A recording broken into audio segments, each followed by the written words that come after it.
नीलगिरी जंगल में सब कुछ बहुत शांतिपूर्ण था। राजा विक्रम सिंह शेर अपने 3 अभिन्न मित्रों और मंत्रियों गजराज हाथी, बल्लू भालू और चतुरसेन लोमड़ी के साथ मिलकर जंगल का शासन बखूबी चला रहे थे। एक दोपहर जब गजराज नदी किनारे टहल रहा था, उसने पास में एक चिड़िया दिखी। वो जोर जोर से रो रही थी। नन्ही चिड़िया, तुम इस कदर क्यों रो रही हो? क्या तुम्हें चोट लगी है? हाथी दादा, मेरा सब कुछ उजड़ गया। पड़ोसी जंगल के दुष्ट भेड़िए रक्तमुख ने मेरे पूरे परिवार को मार डाला, मेरा घर जला दिया। अब इस दुनिया में मेरा कोई नहीं है, मैं मर जाना चाहती हूँ। नहीं नहीं नन्ही चिड़िया, ऐसा मत कहो, सब ठीक हो जाएगा। गजराज का विशाल हृदय पसीज गया। वो उसे अपने साथ सीधे राजा विक्रम सिंह के दरबार में ले गया। महाराज, ये अनाथ चिड़िया बहुत मुसीबत में है। इसके परिवार को रक्तमुख भेड़िए ने खत्म कर दिया। क्या हम इसे अपने सुरक्षित जंगल में पनाह दे सकते हैं? राजा विक्रम सिंह ने दया भाव से सुनहरी की ओर देखा। उसने अपनी सारी कहानी महाराज को सुनाई। नीलगिरी के द्वार हर मजलूम के लिए खुले हैं। सुनहरी, तुम आज से यहीं रहोगी। तुम्हें कोई डरने की जरूरत नहीं है। दिन बीतने लगे। सुनहरी जंगल में सबके साथ घुल मिल गई। वो बहुत मीठा गाती थी, जिससे राजा और मंत्री उस पर पूरा भरोसा करने लगे। कुछ हफ्ते बीत गए। एक सुबह जब राजा सोकर उठे तो उनकी गुफा के द्वार पर एक सूखा पत्ता पड़ा था, जिस पर नुकीले पत्थर से कुछ लिखा था। चिट्ठी में लिखा था, सावधान महाराज, नीलगिरी की मिट्टी में गद्दारी की गंध आ रही है। आपके अपने मंत्री गजराज और बल्लू रात के अंधेरे में सरहद पार जाकर रक्तमुख भेड़िए से मिल रहे हैं। वे आपको गद्दी से हटाना चाहते हैं। राजा ने उसे पढ़कर जोर से ठहाका लगाया। बेवकूफ बनाने की कोशिश। गजराज और बल्लू मेरे भाई जैसे हैं, वे ऐसा कभी नहीं कर सकते। उन्होंने उस पत्ते को कुचल दिया और उसे भूल गए। लेकिन 2 दिन बाद एक और चिट्ठी मिली। इस बार लिखा था, महाराज, अगर आपको अपनी आंखों पर यकीन नहीं तो आज रात ठीक 12 बजे काली पहाड़ी के पीछे वाले नाले के पास आइए। अपनी वफादार सेना को अपने दुश्मन के कदमों में गिरते देखिए। अब राजा के मन में बेचैनी होने लगी। उन्होंने सोचा, एक बार अपनी तसल्ली के लिए जाकर देख ही लेता हूँ। रात के सन्नाटे में राजा विक्रम सिंह बिना किसी को बताए काली पहाड़ी की ओर बढ़े। वहां पहुंचकर उन्होंने झाड़ियों के पीछे खुद को छिपा लिया। चांद की रोशनी में उन्होंने देखा कि गजराज और बल्लू सचमुच वहां खड़े थे। तभी अंधेरे से निकलकर रक्तमुख भेड़िया अपने साथियों के साथ वहां आया। तो तुम दोनों नीलगिरी को छोड़कर मेरे साथ आना चाहते हो?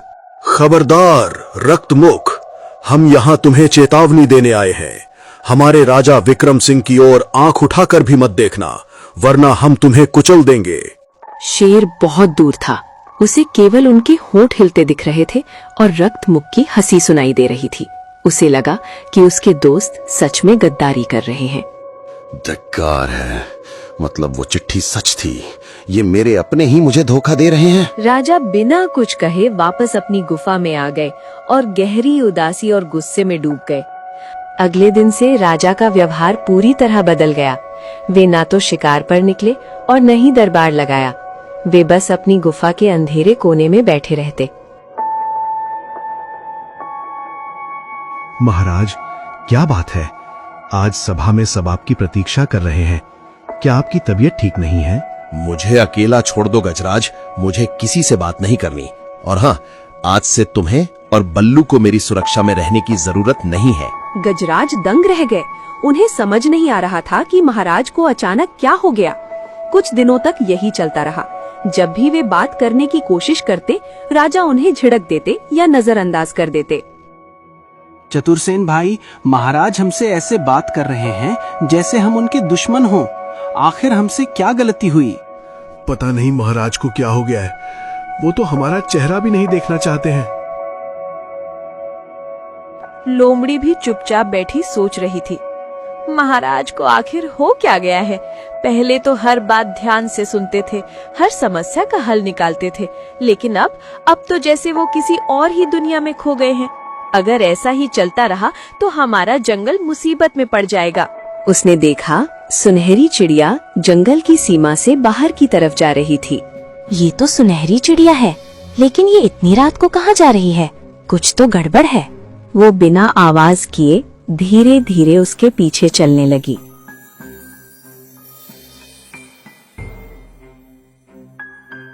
ये कहाँ जा रही है? ये तो हमारे दुश्मन राका का इलाका है। ये यहाँ क्या कर रही है? लोमड़ी झाड़ी के पीछे छुपी हुई थी। तभी जो उसने देखा वो देखकर उसकी आंखें जैसे पत्थर की हो गईं। वो बिल्कुल जड़ होकर रह गई, ना हिल पा रही थी ना कुछ बोल पा रही थी। सामने राका खड़ा था और उसके ठीक पास वही चिड़िया। दोनों बहुत आराम से आपस में बात कर रहे थे, जैसे कोई पुराना रिश्ता हो। ये तो सच में इनके साथ मिली हुई है। वो ध्यान से उनकी बातें सुनने लगी। तुमने बहुत अच्छा काम किया है। महाराज को तुमने पूरी तरह उलझा दिया है। तुमने उन चिट्ठियों के जरिए उसे काली पहाड़ी पर बुलाकर बहुत अच्छा किया। उसे लगा कि उसके दोस्त गद्दारी कर रहे हैं, जबकि वे तो मुझे डराने आए थे। अभी तो ये शुरुआत है।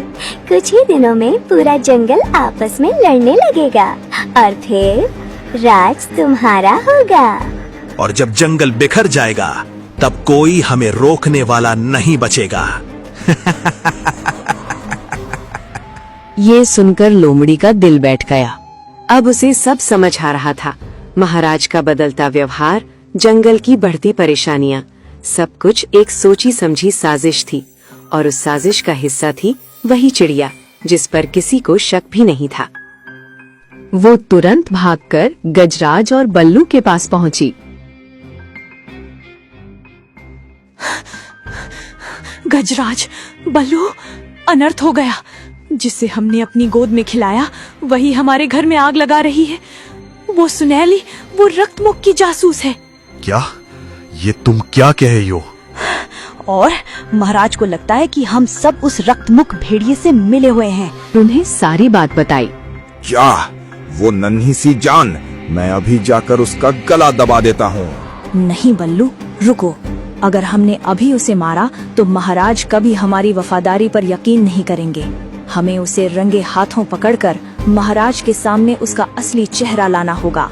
मेरे पास एक योजना है। अगली सुबह चतुरसेन और बाकी मंत्रियों ने सुनहरी को घेर लिया और उसे घसीटते हुए राजा विक्रम सिंह के सामने ले आए।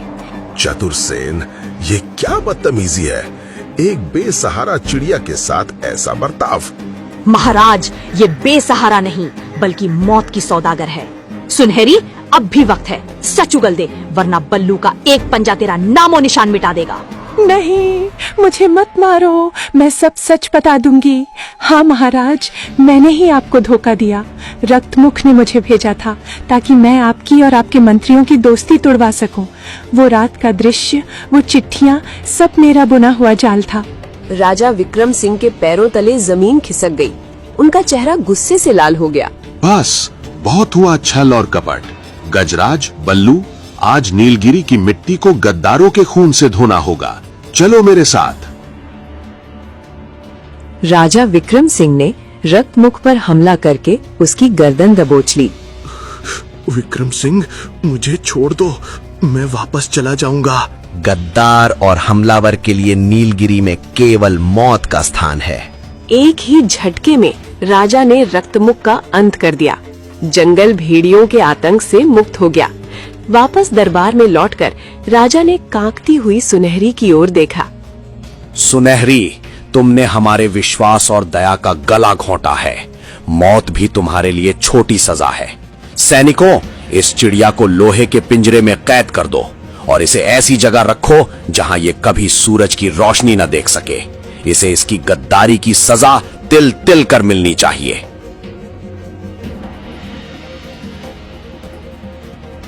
महाराज, आज सत्य की विजय हुई है। नहीं चतुरसेन, आज दोस्ती की जीत हुई है। मुझे माफ कर दो मेरे भाइयों। मैंने एक पराई चिड़िया के चक्कर में अपने सगे भाइयों को खोने की गलती की थी। गजराज, बल्लू और चतुरसेन ने महाराज को गले लगा लिया। नीलगिरी का जंगल एक बार फिर खुशियों और अटूट एकता के गीतों से गूंज उठा। दोस्तों, सच्ची दोस्ती में बाहरी हस्तक्षेप के लिए कोई जगह नहीं होनी चाहिए।